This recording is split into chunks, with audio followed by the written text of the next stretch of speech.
Providence Television International, the game changer, taking you to the outer limits of television.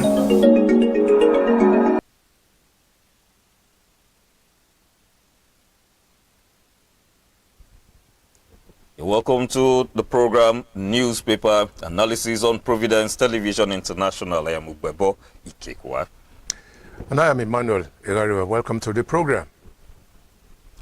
Well, as we all know, the trending issue now is the 2027 general elections, and so many issues are covered up, especially the rifts that the populace has been able to see in most of the political parties in Nigeria.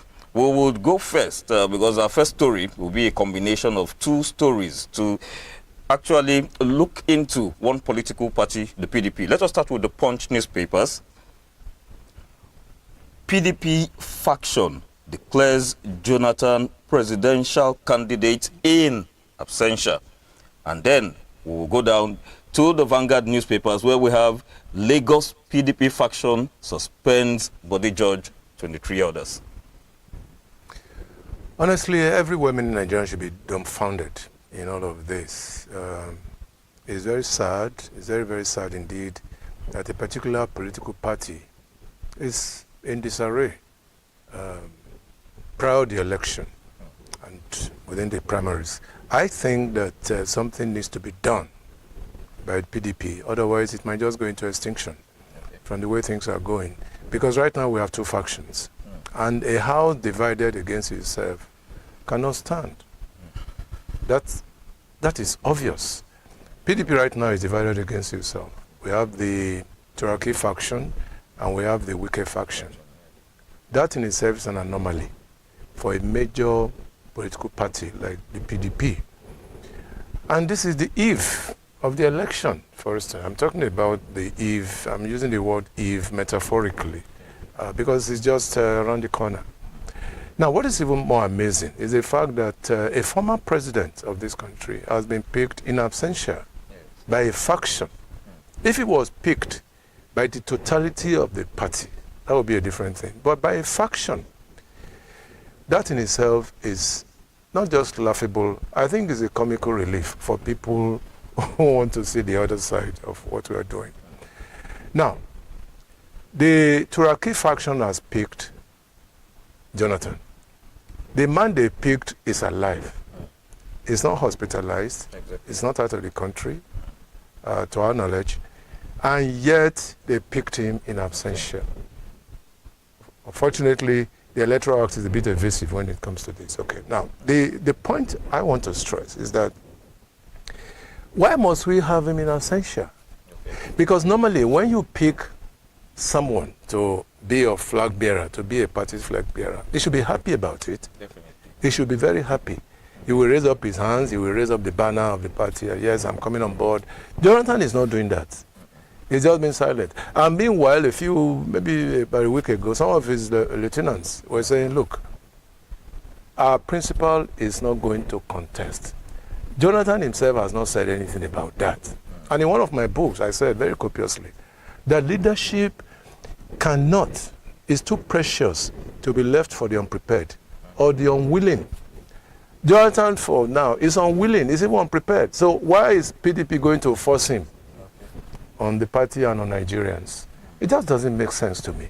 And who received the certificate of return? Professor Jerry Ghana, of all people, a former Minister of Information, a professor. Okay? Let's look at the other side of the story. Okay. The Wike faction. It makes me laugh, really. Wike, is he a member of PDP or is he a member of APC? I was coming to that question. Yes. Yeah. Because he has one leg here, he has one leg there. I mean, it's totally ambivalent, all right? So, but he has vowed that he will bring PDP down. Yes, and I think that's what he's doing. He's almost succeeding, by the way. And look at it now. They have picked their own presidential candidate. Yes. And his name is Sandy Ono. Yes. I've never heard of that. And many Nigerians have not. But that's the gentleman that they have picked as their flag bearer. Meanwhile, INEC is not even talking. Exactly. Everybody is reticent. Nobody is talking. Jonathan is not talking. His word, his state, Bielsa is not talking. I mean, this is our son. We have allowed him to go into the national battle. They are not talking. Okay? INEC is not talking. At the end of the day, my suspicion is that PDP might not even be on the ballot. Okay. Because a time will come when the electoral umpire will say, look, we are confused. We are in the middle. We cannot pick this. We cannot pick that. Okay. So they won't be on the ballot. Mm. And that will seem to be justifiable. Which will make Wike very happy. Because his mission will have been accomplished. Okay. Absolutely. We'll come back to Wike. Do you Yes. think that the judiciary is part of the problem? Well, I wouldn't say so, because they gave a pronouncement. The Supreme Court, you remember? Exactly, gave a Yes, pronouncement. a pronouncement. And there was another pronouncement. Voiding Exactly. the authenticity Yes. of the Wike faction. Exactly. But who obeys laws in this country? Okay. Who obeys laws? I think we'll come to that, because that's what the Bode judge said. That Wike had ruling against him from the Supreme Court, the highest court in the land. But who obeys? Who obeys? This is the problem. I mean, it's a lawless environment, and I think that yes, INEC must make. In fact, that's why I think that INEC must make a very, very solid pronouncement in this to assuage the feelings of people within the party who may have been wounded or injured one way or the other. This is the time for INEC to speak, and the deadline is here already. I mean, they're going by the efflusion of time. Yes. As we often say in law, the efflusion of time is there. After a while, they will now say that, oh, the time has passed, so you are not there, you are not there. Exactly. The case again might go to court, the court, and by then, you know what will happen. So Yes. Nigerians obviously are worried. Are worried, They're exactly. about And the cause for worry if an elder statesman like Bode George should be suspended for speaking the truth. I was even coming to that, because he Okay. said only yesterday, or maybe a couple of days ago, that we need to be careful. Democracy is built practically on the rule of law, particularly the kind of democracy we are running. It is constitutional democracy. It must be based on the rule of law. If laws are not obeyed by the stakeholders, then all that we are doing is gone to the wind. So that's why Bode just said that we need to be very careful. So we don't go into the years that preceded the crisis, the major crisis we have had in this country. And as an elder statesman, I suppose he knew what he was saying. He threw it back to Wike, for instance, but he also reminded him that, look, the Supreme Court has spoken. 24 hours later, Bode George and 23 others were suspended by the Wike faction in Lagos. Yes. I just pray that the crisis, the supposed crisis, does not even start from Lagos. Okay? So we are watching from the sideline, and we are hoping that this thing does not snowball into a major mayhem. So some schools of thought have come out to say that the INEC is not even helping matters also, because they are even complicit. Exactly, now. They are complicit. They are exactly. complicit Yes. by being silent. By being silent. Yes. They are deemed to be complicit. Exactly. Yes. And in this kind of situation, what do you think will be the solution? The solution? Well, but they just said it. I read the write-up, which was quite powerful. And he said it clearly that, look, the umpire is represented, the chairman, that is represented by a professor of law. Not just a professor of law, a senior advocate of Nigeria. So at every turn in time, Professor Amukwiton should be able to speak, not just as an SAN, but also as a man who has been a teacher of lawyers in this country. And let us also be clear that for practical reasons, INEC should not be seen to be complicit. Yes, in this matter. At the end of the day, let them not have an escape route, because the law is very clear. I mean, as a minority from the Supreme Court. Okay?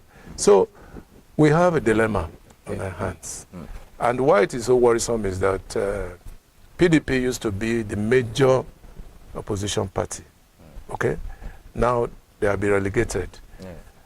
By the way, we have two factions. There are people in the Wike faction, I mean, followers of PDP, they are enthusiasts. There are some in the Turaki faction. Yes. I just hope that at the end of the day, there is no crisis between them, between these two factions, which will be meringue, obviously, into other areas. Yes, that's my prayer. Okay, I'll come back to Jonathan's silence. Would you call it an act of childishness or something plain in the offers that we are yet to know? I will ask a question. Is he mocking them? Exactly. Yes, Jonathan My thought also. yes, he might just be mocking them, arising from what they did to him, the same PDP they did to him during the election that led to the victory of Buhari. Yes, maybe he's grudging that. Okay. Yes, you never can tell. Let's see. And in any case, there's an adage in African milieu that says you cannot shave a man's head in his absence. In his absence, exactly. You cannot do that. It just doesn't make sense. The people you are talking, the person you are talking about is not showing willingness. It's not showing willingness. It's not even showing preparedness to accept. I mean, it's a major office, the office of the president of this country. If they are nominating, you should be happy. Exactly. It's not showing any sign at all. Oh. And meanwhile, some of his aides have spoken very clearly that the man is not interested. Not now interested. You are picking him in absentia. Okay. He was not there. Yes. Maybe he's even out of the country now. You are picking somebody who's out of the country, maybe enjoying himself somewhere and just watching from the sideline. Somebody is collecting the certificate. It's a very funny situation. Would you see this as an act of desperation on the part of the Turaki-led faction? Ineptitude. Okay. It's not of ineptitude. I mean, obviously, that's even saying it mildly. How do you do that? The man, the man should be happy that PDP, on whose platform he became the president of this country, had decided to pick him again as their running mate and flag bearer. He should be happy. He should have been the #1 person to be there. He should have spoken on that occasion. Jonathan should have spoken. And that's why people say that he's a weakling. Yeah, because if you were dealing with somebody like Obasanjo will tell you outright, I'm not interested in what you people are doing. Exactly. Yes, he will say that as a statesman. He's an elder statesman. Okay. And a lot of people, by the way, say, look, Jonathan, what are you even doing in politics now? You are a statesman recognized as such all over Africa and even within the Commonwealth. Now you are going to run on a party that is divided. What does that tell of that kind of personality? What does it tell? Exactly. Okay, let us just single this down there to just the PDP. Let us go first of all to the INEC. There are so many political parties. You go to the ADC, they have their internal wranglings. You go to the APC, they have their internal wranglings. And now the PDP. And with these factions, do you see Nigerians looking forward to credible and fair elections in 2027? That's the point, really. That's the point. I mean, it makes people believe less and less on the system. Yes, we have had wranglings within the parties, but all the parties have picked, each of them has picked one candidate. APC has picked President Bola Ahmed Tinubu. Yeah. ADC has picked Atiku Abubakar. All right? Yeah. NDC obviously picked Obi, yes, because he has no rival as such. Donald Duke has been picked seamlessly. Yes. SDP, they've picked theirs. Even Showore, yes, by popular affirmation, they have been picked as their candidate. Why is it that PDP, all these other people, they were there? They were there. Tinubu was there. Exactly. Yes, he was there. That should be Atiku Abubakar yes, exactly. was there. He was happy. Yes. Yes. He was happy that, yes, my party believes in me. Peter Obi actually came out to show that picture is going viral. It's going viral. I mean, it's like something that he has been dreaming of. Yes. That eventually, because he was not given that kind of acclamation in Labour, yes, for instance. But now they have picked him invariably as their flag bearer. Exactly. Yes. So why must PDP be different? Why are they making a mockery of themselves? Mockery. Total mockery. So that Bode George has warned very clearly that what the Supreme Court has said should stand. But Wike, in his usual manner, is not allowing that to stand. So where does that lead us? Well, just before we veer away from this issue of politics, I still see the judicial system as part of the problem, where you have one court giving judgment, and then you have a counter judgment from another court of the same jurisdiction according to the law. How do you see? It's part of the problems we have. It depends on the National Judicial Commission. Okay. As a matter of fact, a very senior lawyer, Falano, has warned against that. One of the judges, I don't want to mention the name now, should be called to order. Okay. Because he gave a counter verdict against the judge who asked INEC to stay action. Exactly. Yes, Exactly. he said that very clearly. Justice Umar, I think. Yes, he gave that ruling.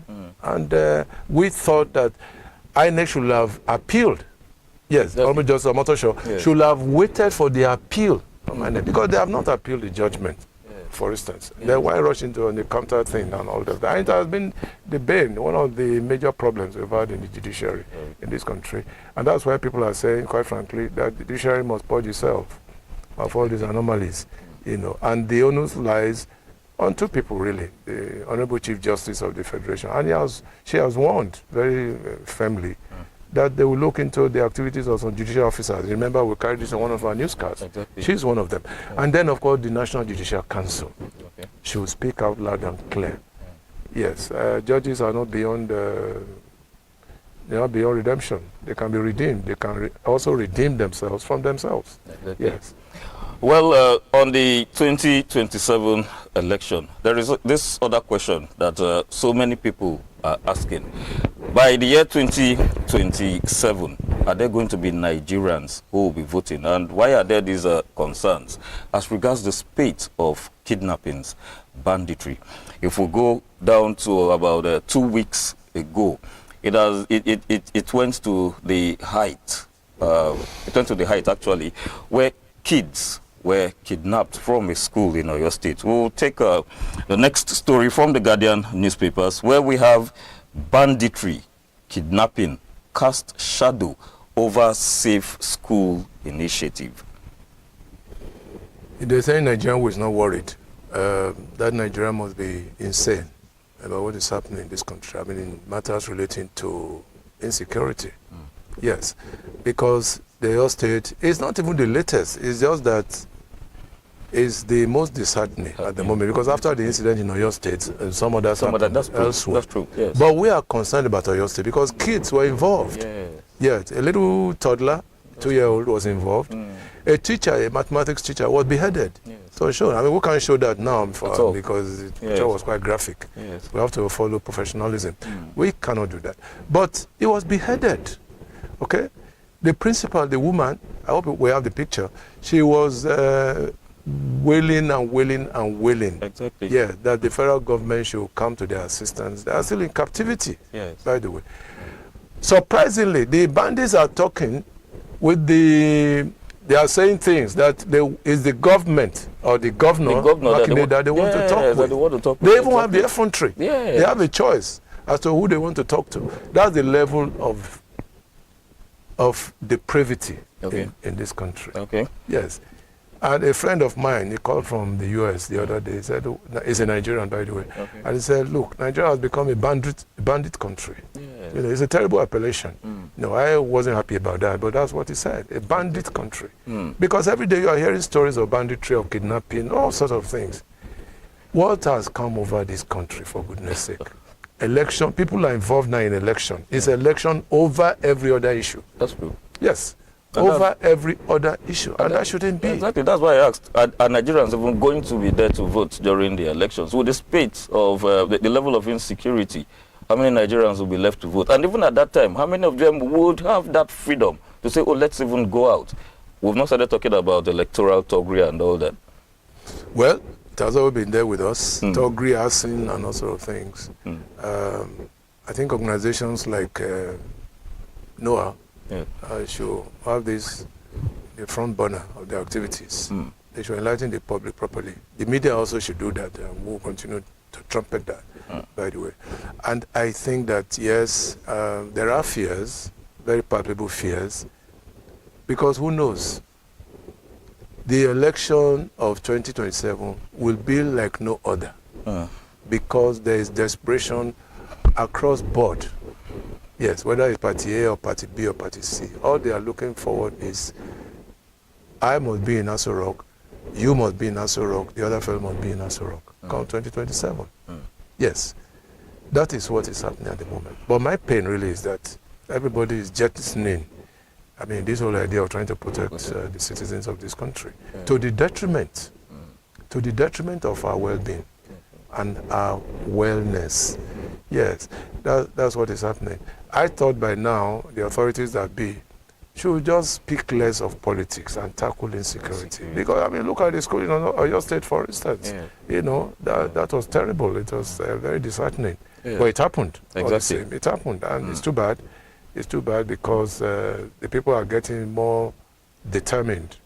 Talking of the bandits, they're getting more emboldened to do what they have always been doing. And there's no respite. You hear a story today in Kwara, another one in Katsina, another one day after in and the thing is spreading southwards at a very alarming rate. It's going to the southwest now, and who knows, things might just move into Lagos, and that would be terrible. You actually raised a point that the terrorists are demanding to speak with the #1 security officer of the state. But that's what they said. Yeah, exactly. No, yes. Yeah, that's what they said. And it brings us to the one thing. Is this not the kind of breakdown? Is it not, yes, something that spills over when you have a government that believes in negotiating with terrorists over time? It started a long time ago. Okay. I mean, states in the north. The thing, I mean, I don't understand. It went haywire. It went viral. Bandits coming to a meeting with government officials. Exactly. Yes. Exactly. Some of them even had press conferences. Yeah. In this country, bandits organizing press conferences. Exactly. Yes. And some military people were sitting down there. Yes. What pains me as a person, really, I must tell you this, I must let our viewers know this. What really pains me is that many military officers have been taken out. They've been taken out. I mean, people who should have been very useful to the command structure of this country, they were taken out. Yes. You can imagine brigadier generals taken out. And yet, we are living in a country where we have a command structure in place. That pains Nigerians. It pains me, even as a person. I hate to talk about it, but it has happened on many occasions. And I don't think that is good for the spirit of our nationhood and sovereignty. It's not ideal. Exactly. Well, that even reminds me, the American government, they have this policy of never, it is underlined, never ever negotiating with terrorists. You can't negotiate with terrorists. In fact, somebody I don't know really, I have to look into that. That money was made available in the budget to pay ransom. Exactly. You know. Yes. So it's that bad. Exactly. That statement was made that even Nigerians, I think one of the politicians actually came out that Nigerians now even, not even the federal government now, but Nigerians even go as far as budgeting. Oh, I might be kidnapped any day, so let's keep it aside just in case. Can you imagine such absurdity? It's terrible. Such absurdity. It's not really crying out to high heavens. It's so disgusting. It's not really extremely disgusting. And we're supposed to have security outfits. Well, the military high command is doing a few things here and there, but their best is not good enough. It's not good enough. No, it's not. It's not. The question I've always asked is that these terrorists, are they spirits? I've asked that question before. Is it that they are not? They live among the people. Exactly. They live among the people. I've often said it, times without number, that what we need to do more is intelligence work. Okay. Yes. Before they hatch their plan, they should be taken out. It is when they have unleashed mayhem that we start. And what even makes the whole thing so embarrassing? You will see some governors telling the other governor that, look, we are in solidarity with you and another. What kind of solidarity? By word of mouth. There should be action. There should be action. And that's why I think that the bandits have been emboldened. Yes, they are doing these things seamlessly. Yes, without any reprisal. And that's tragic, isn't it? Well, that's a package on newspaper analysis today. But just before we go, the CEO has a parting shot. Yes, I want to say this. There should be internal democracy, dependable internal democracy with all the parties. There is no party now in which you don't have internal wranglings. Exactly. Wranglings all over the place. There is no party where you don't have problems, bordering on the very foundation of those parties. And I said before, I think about a couple of weeks ago, that following that pronouncement by Justice Umar, we're going to have a harvest of defections. Exactly. I use that phrase. Yes. But now I think I've changed my mind. It's no longer a harvest, I think it's a deluge. It's a deluge of defections all over the place. Yes. All over. It means that even some of our politicians are bread and butter politicians. Quite true. But internal democracy, because it translates into the general elections, all right? If we cannot properly organize ourselves within the party structure, then are we sure that things that are worse will not happen during the general elections? Yes, and I hope that there will be elections anyway. Because some people have said, with all these things that we are saying, will there be elections? That means a question being asked, innocently, by well-meaning Nigerians. Are we going to have elections in this country come next year? But I'm hopeful. If you ask me as a person, I'll say yes, why not? Because INEC must act in a way that shows competence and assure us that there will be proper delivery. The whole thing really borders on free, fair, and what? Credible election. Once you have these three variables, I look forward to a time when the loser or the losers will shake hands with the winner. I look forward to that. Yes, I really do. I really, really do. All right, thank you so much for coming to the studio, and for you out there, I want to say thank you so much. Providence Television International will always keep you updated as the game changer.